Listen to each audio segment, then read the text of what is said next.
Welcome to our first podcast that we're doing in our podcast room. We've done 3 specials. We've been all around the country and around Europe, and this is the first one on home turf. Today we're going to be speaking to Billy. Billy's one of the instructors here at Macmillan Martial Arts Academy. We're going to talk about Billy's journey, how he's got to where he is, and his recent promotion. Hello, Bill. Hello, mate. How are you doing? Good, thank you. Good. So starting from the beginning, mate. Growing up in Plymouth. Yeah. How did your life start? Okay, so I don't really. So from a young age, I don't remember much as a young kid, but from what I've gathered, from what I've been told, it was quite a heavy lifestyle that I was brought up around. No violence, blood, arguments, that kind of stuff. But yeah, I would say, from the age of 6 and 7 when my mum and dad split up, I don't really remember much up until then. But it was from all accords, I was an energetic baby running around. My mum used to find me with my head down somewhere around the house, just dead with energy. But she said you was always on the go, which kind of makes me understand why I'm like I am now, right? Then when my mum and dad split up, my mum ended up meeting a new bloke called Darren, my stepdad. He's basically brought me up since then. He's a great bloke. So then I started playing football from a young age, 7 years old. Played for Plymouth Argyle from 7 to 15 till I got a knee injury. So I was always quite an athletic kid.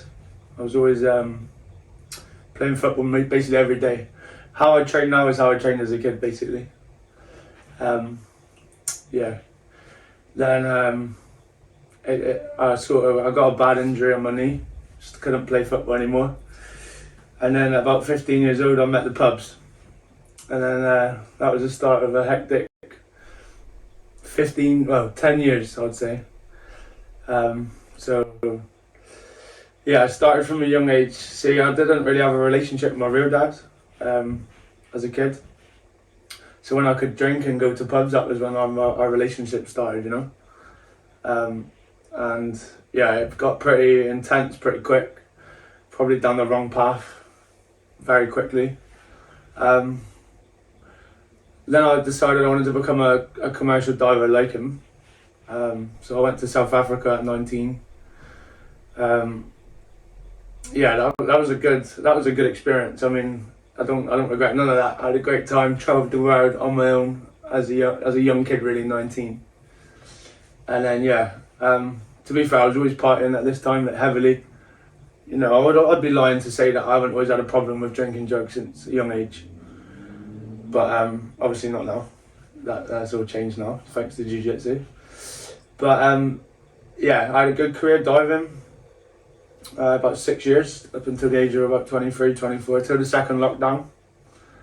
And then decided I'd had enough, really. Not so much, like the diving was great money, but because my mentality, I would just party more. The more money I get, the harder I'd party. So, you know, I'm really seeking a way out, if anything. Then I met this guy, started training a bit of jiu-jitsu, just as a hobby to begin with. I'll be honest, like, I've done box from a kid. I had a couple amateur bouts. I lost one on points, my first one, and then I had a white collar fight, and I won that by knockout in the first round. I also went to Thailand when I was 23 and did a 6-week Muay Thai camp. I trained with an ex-national champion. As soon as I realised he was an ex-national champion, I was like, can I have a private session with you? So I ended up having privates with him every single day for 6 weeks. It's like £6 a private with an ex-national champ. I was like, winner. So I got the most out of that experience. That was a good experience. Then I come home. Then I started training jiu-jitsu, and purely as a hobby to start with. I'll be honest, I got the first time I'd lost in a street fight. I got knocked out by a guy who I'm friends with now, good friends with now. But it really affected me. It affected my ego.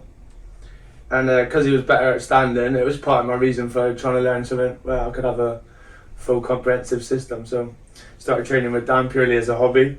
Thought I wanted to learn something new, and then... You did try with us though. Oh yeah. Forgot to mention that. A while ago. That was part of the ego part. So when I was about 18, I come up to Danny's place in Compton. I think I was there about a year, on and off, never consistent. No, I wasn't consistent. Never but I remember consistent. Yeah. Yeah, I started, was into the sparring and stuff, but again, at that time I wasn't ready to be beat or like understand that it's not getting beat, it's just a little lesson on the day. You lost today, it's not forever, it's not the end of the world kind of thing. But I couldn't deal with it at that age. That age I was in the height of my ego, thinking I was something delusional really. It was but a yeah. different vibe back there though. It was either you get chinned in the session or Yeah. it wasn't overly technical, was it? It's mostly MMA fighters. Yeah, and yeah. The sessions were a bit rough. Yeah, it was rough. I mean, I thought that's what I was seeking, but because they were better than me, it was okay. We had a Not lot for of me champions right now. back then as well. It was tough. Yeah, it guys. was a tough gym. Yeah, it was very tough. Yeah. I mean, but that's all they really wanted. But now Yeah. I think this suits Yeah, you. I think this more suits my my personality, and the way that the gym's heading is definitely where my head is right now. So yeah, we started training a little bit, and I started training a lot of privates. I got pretty obsessed with it. I got a very obsessive personality, as you both know. But I mean, when you talk about addiction, as in like your addictive personality, like yeah, okay, I may do, and a lot of people do. Doesn't always have to mean it's an addiction to a negative thing.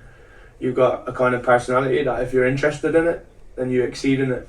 But if it's in a negative aspect or a negative way, negative chemical, for example, then of course it's going to go bad in that sense. So it's also a superpower on the flip side, you know. And I think that's exactly what's happened for me right now. Is I found a way out of my bad behaviour back in the day, habits that I couldn't really overcome, and through jiu-jitsu I seem to have found something that I'm at peace with doing every single day, and I can't get enough of it. And it doesn't matter if I can't get enough of it because it's healthy. So you touched on there come a point where you'd had enough. Yeah. Was there a period of your life where something triggered that? This is enough. I gotta go. I would say from the age of about, like, bearing in mind when I say I started at 15, I mean I hit it heavily from 15. You know, every weekend I was doing it with people who are, you know, I'm not blaming, but should be of influence to me in a good way. I was looking up to them, thinking that this is the right way.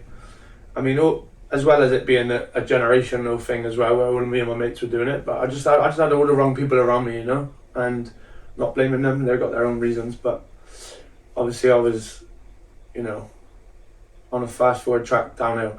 But I got to about age 24, I think. I mean, I did a bit of jiu-jitsu here at this place, and then I went missing for a year. And yeah, that was definitely. What was you gonna say? Gone. Gone. Yeah, like head gone. Not even couldn't even contact them. He's like, Yeah, and yeah, I'll be honest. That was where it got to the worst stage of my my drug use. I got onto hard drugs. Don't need to go into details, but I'll let people use their imagination. Doesn't matter. It's over and done with now. On a completely different trajectory. But yeah, it got bad for like a whole year. But then yeah, I got a call from Danny, and I mean I was at the end. Like, I've always managed to pull myself out of a rut, and I mean this one, I struggled with physical withdrawals, like stuff I've never had before. Usually with just partying at the pub and stuff, it was all psychological. You could deal with it. I mean, you could get over it, but the hard drug I was using, it's like a physical withdrawal. So I knew this time it was going to be tough. But Danny called me. Yeah, he said it's like time to come back, and I think the thought of that, right, he hasn't lost the faith in me as much as I was disgusted in my own behaviour, and I knew that I was probably expecting no real great support other than just to try and get my head straight. But he let me come back into the gym as long as obviously I stayed straight, and I did, and I have done ever since, and that was 3 years ago now. So yeah, like yeah, it's good going, isn't it? Like, Yeah, it's unbelievable. yeah, You like, should be holding your head high, definitely. yeah, no, I am. Obviously, it's a bit embarrassing to talk about it, but now I've overcome it, and it's been such a long time since that was the case. I mean, it's not embarrassing at all. It's Yeah. great strength to show, you know, yeah, to do it, and it's a good role model for other people that are in that situation. Yeah. So And you Well- probably wouldn't have ended up where you are now without that. no, of course, Without having that to run away from, or Yeah. to maybe not run away, but to have as a motivation. That's where you don't want to be. yeah, That's got you to where you are. yeah, So you're, including your coaching, you're helping out with privates, Mhm. and your own practical training. hmm You do an ungodly amount of hours every week on the mat. How many hours do you think you're doing per week? well, just on a Monday. On a Monday we do a 14-hour day. And then, I reckon we do easily 30 hours, minimum 30 hours on the mat a week. Anything up to 40 hours a week. Just like the training. Yeah. So that is, so for me, for example, my average week is 8 hours on the mat. Mm-hmm. So your 1 week is more than my 3 weeks. So 1 month is almost your 1 week, which obviously explains your trajectory. You've also got a good mind for it and you're taking it all in. But your body, you're the same as everyone else. You're a human. How do you... It's the power of passion. I mean, I never thought it would get like this, but something inside of me tells me that I'm on the right journey day in, day out. Something tells me I've got to follow this day in, day out. And I look at Dan and I look at the way he's trained up until he is now. If I want to be like this guy, I've got to train like this guy. We've got to train like the way he always has trained. Like, now, he's earned the right, he's got the brain, he's done the hours, he's done what I'm doing now. So I've got to do my innings, and that's what I'm doing now. You know, I've got to train like this. I go home, I write about it, I think about it, I visualise it, I train it. He sends me notes, like, unbelievable. Yeah, we exchange notes after I understand what it takes. If I want to get a brain like his, I've got to do the work now. Yeah. I wasn't, not saying fortunate because he is a freak of nature, but Thanks, mate. in a positive I'd way. say autistic, but See, I am not. I wasn't gifted with the memory that he's got, but I know it can be trained, and that's why I got to do the work now. If I want it as much as I know I want it, then this is what it's going to take. I mean, if I want to be world class, then I've got to be world class now.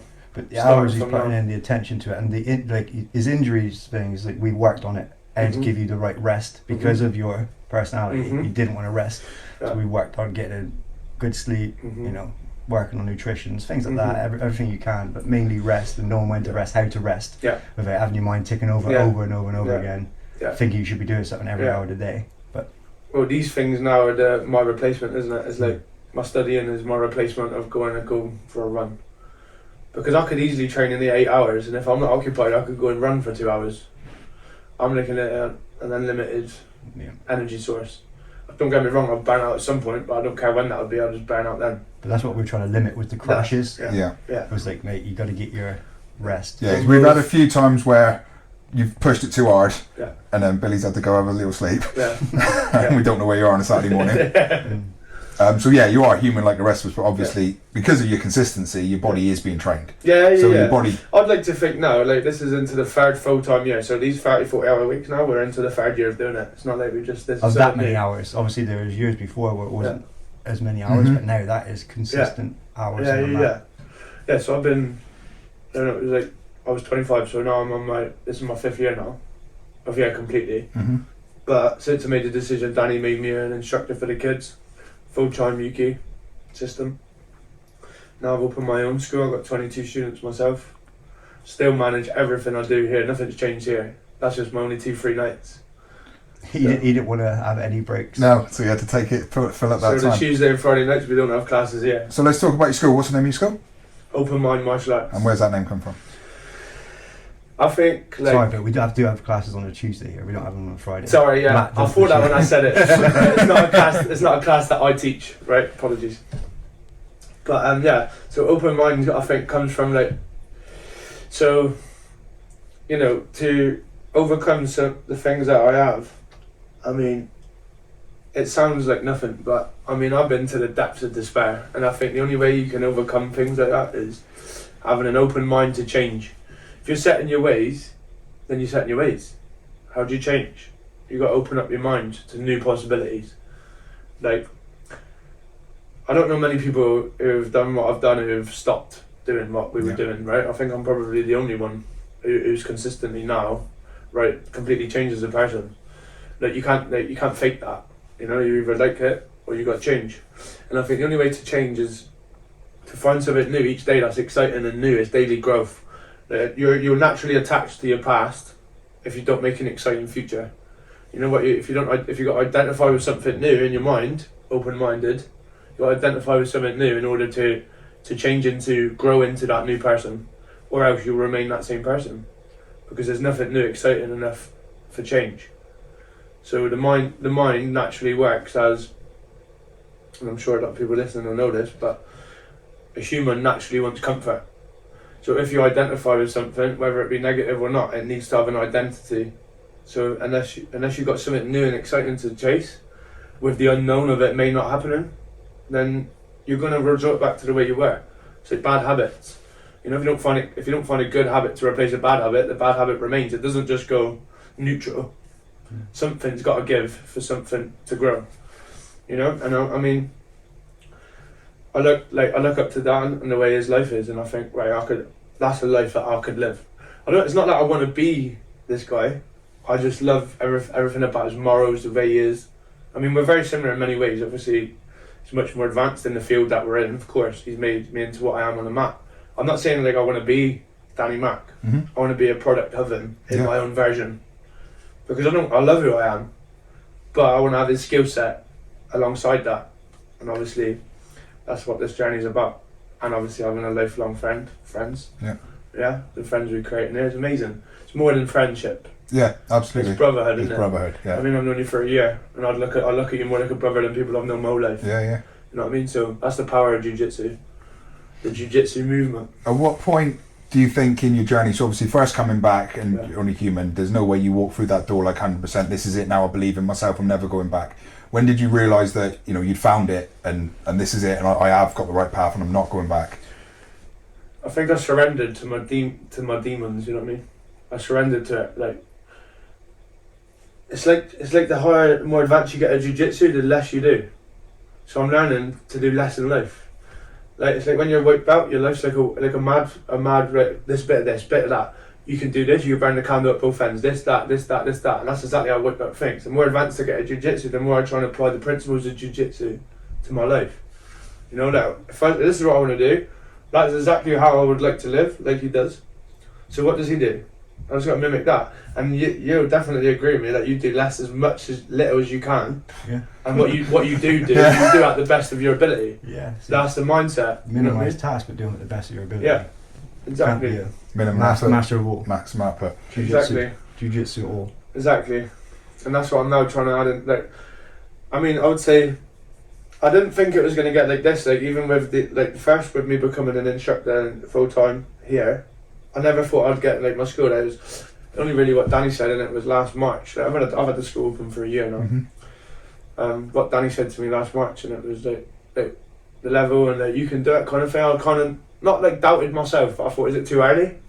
You know what I mean? Mm-hmm. But then I was just like, do you know what? No, let's go.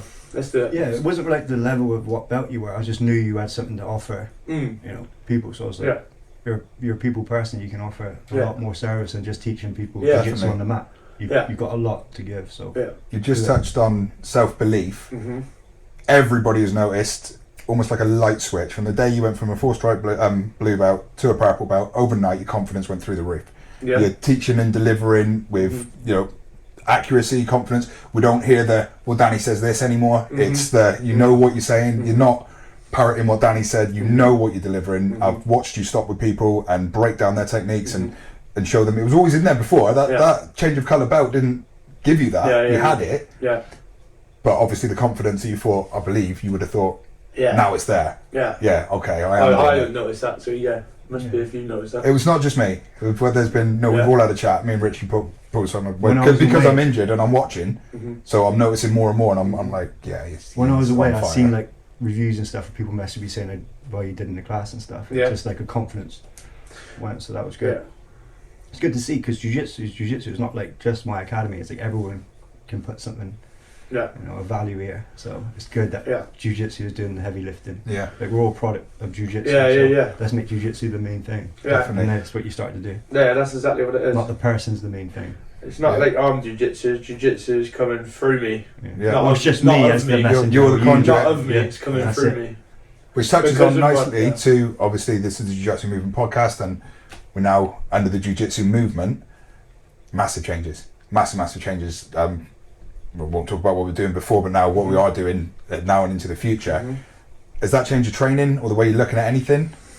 As in what the plans for the jiu-jitsu? So the plans are doing the way that Danny's delivering the classes and the general vibe, because what we're doing now feels different. It feels revolutionary to coin a term. Yeah, of course. So what we tried to do was create more systems, curriculums that would, you know, benefit the lessons, and we're not just turning up and teaching a random class. Everything we're doing is organised, tested.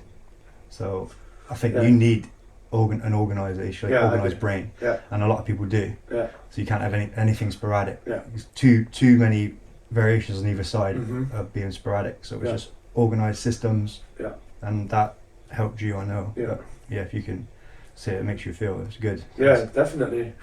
Yeah, well, yeah, like Dan's saying, I need that order. So this new, like the new curriculum and the new system and way we're doing it. Like, I'm excited as well because it's like, you know, it deserves this. Yeah. With it, you know, it's like his brain it's got a lot to offer. Like everybody in the world, you know. So it's like, why not get it down on pen and paper? Let's go for it. And I want to be the messenger of it, you know. Yeah. You know, I'm never going to take credit for it, but I'll most definitely deliver it to the highest of my ability on behalf of him. But and I have no problem about the movement is a jiu-jitsu movement. So I don't want to call it the Danny McMillan movement. No. That. It's like the system needs to be put on paper properly, because you get a game of jiu-jitsu. It's like BJJ, sport jiu-jitsu. You become your own game. It's not like a broad, comprehensive system. It's like you're good in a niche area. But this jiu-jitsu movement, they're striking, throwing, grappling. It's all encompassing, isn't it? Yeah. So you can't just be good in one area. You've got to be good at jiu-jitsu, good at fighting. Yeah. So jiu-jitsu is being delivered, not just my personal game. Yeah. If you do sport jiu-jitsu, what would be your personal game? What would you start with, when you were doing sport jiu-jitsu? I would not really have a clue what I was doing. Try and wrestle that person as hard as I could and get on top, and then hopefully do a scruffy submission and or get my hand raised, or maybe have an advantage. And one of your training partners would be good at Dadahiva or half guard, or yeah. So that's not what we want. We want a balanced student. Yeah. So that's what the jiu-jitsu movement is. So you start to cover up all that nonsense of having one niche area to win a tournament, and you're good at fighting in general. Yeah. Like Danny just touched on, so we don't practice sport jiu-jitsu. We do some of the techniques that are involved in sport jiu-jitsu, but we're varied. We're standing up, we're throwing, we're fighting, we're throwing punches, all the other bits and bobs. True jiu-jitsu. You, as a very competitive person, and as you said, full of energy, what made you come into this field of jiu-jitsu versus you could have been, at a sports academy competing every weekend? Well, I have competed back in the day before I really understood what everything, like the whole system is about. And I want to train for out there, I don't want to train for competition. I want to train to be able to help people, vulnerable people who haven't got natural athleticism. I believe, as much as I love to do it, I love is equally as much teaching. And I think maybe I wasn't like that to begin with, Dan, but certainly grew into that pretty quick. When you came, I don't say you can't do sport jiu-jitsu. I love sport jiu-jitsu. I like watching it. I like watching basketball. I like watching rugby. Any sport I like. But with him, it was like you can go compete and do what you want, but it's just an added stress. It's more like I've got another tournament. I lost that one. Or I'm going to win this one. It's kind of too emotional. Get away from. Yeah, I just focus on something like, you seem to me like you've got the personality to be a teacher. But you got to learn all the information to be a teacher. Yeah. So now it becomes information based across a broad skill set. Yeah. From a psychological perspective, as a teacher, you're giving. If you're competing, you're just taking. Exactly. It's just about you. That's exactly what I've done my whole life. Yeah. And that's what I mean about wanting to find this new way and order of my brain. I can't keep taking. That's what I've ever done. Give, and I'll get the fulfillment. It comes back anyway. I'm relearning the moves over and over by teaching, so it's a good trade-off. I help somebody learn and I reaffirm it to myself. So would you say most of your mat time is either teaching or helping out with privates? You're not necessarily doing your own training, although you are training when you're helping out with privates. Yeah. Do you think that the teaching is like an enhancement, or do you think it's equal level to your abilities? Because obviously you're increasing at a rate faster than anyone else here in the academy, because of the amount of time, because of your time and energy that you put in. Do you think that is your training or the teaching, or they both a combination? I would say I'm probably a more skilled practitioner than a teacher right now. Don't know if you would agree. No, I think you're going up in the right order, because you've got good striking, good throwing, good grappling. Obviously your lifestyle changed completely, so the philosophies obviously come into your life. You got good stand-up self-defense, like against common attacks, and your teaching's growing at the same time, so you're pretty balanced. There's going to be one a little bit higher than the other, of course, but as balanced as it can be. If you were just doing grappling, you would be super high at grappling. Even competitors, they don't make the best teachers.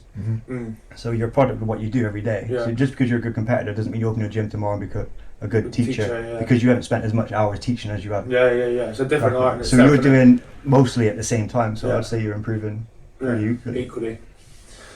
Yeah. Yeah, ideal. So recently promoted, we need to touch on that. So surprise promotion as well, which is nice. You weren't expecting it. We cut out in front of everyone. Has anything changed? I know obviously the belt doesn't really change anything, but has anything changed since getting that in your mind? I'm going to get the black belts even more. Right. Black belt hunting. I can see it now. Yeah, I mean, it doesn't make no difference to me the colour of the belt. I'm still going to be on the mat. Don't make no odds. But, in my head, I've obviously got my mission. I mean, it's not going to stop when I get to black belt. I'm just getting started. But what do you mean rolling with black belts? You just want a target for that? Because it's not a big piece of us. Like, we roll a lot. But it doesn't really matter who you can tap, really. So how you defend yourself. But it's a good recreational hobby to roll around. Yeah. It's not our main thing. We use it as recreational because it's not real. Yeah. I'm not going to lie, my heart does lie in rolling around on the mat sparring. You love the energy, yeah. I love that. That's my favourite part. Yeah, well, I love it all. We all do, though, don't we? Because that's the game at the end of training. Yeah. We all enjoy the training. I also understand the difference between that as recreational and what could happen outside in the street. Yeah, Two different worlds. You can't punch each other all day long No. and be happy about it. No. So it's a recreational part of... Yeah. It's like you like running, but you don't run a marathon every day. It's Yeah, kind of definitely. Yeah. And as I found out, keeps hard you way. healthy. Yeah. Yeah, you did a If bit of you, striking with the ground. If you can't strike and you go against somebody who can strike, it doesn't end well for you. Jiu-jitsu doesn't work anymore. Yeah. Yeah, and that's the thing. You got to be able to separate these two worlds of recreational hobby, sport, jiu-jitsu, and what we're doing. Yeah. We play, of course, on the ground, but it's not our main focus. No. But it's enjoyable. I enjoy it. I love watching odd matches of sport jiu-jitsu. Yeah. It's not saying we're against it, but actually, that we're not against it. No. We have sport guys coming here, but it's just our mission is different. Yeah. But you love it. I know he loves to row. But we all do. But how long can you row for without picking up injuries? You know, it's like getting ready for a competition. You're likely going to get injured before that competition. Oh yeah.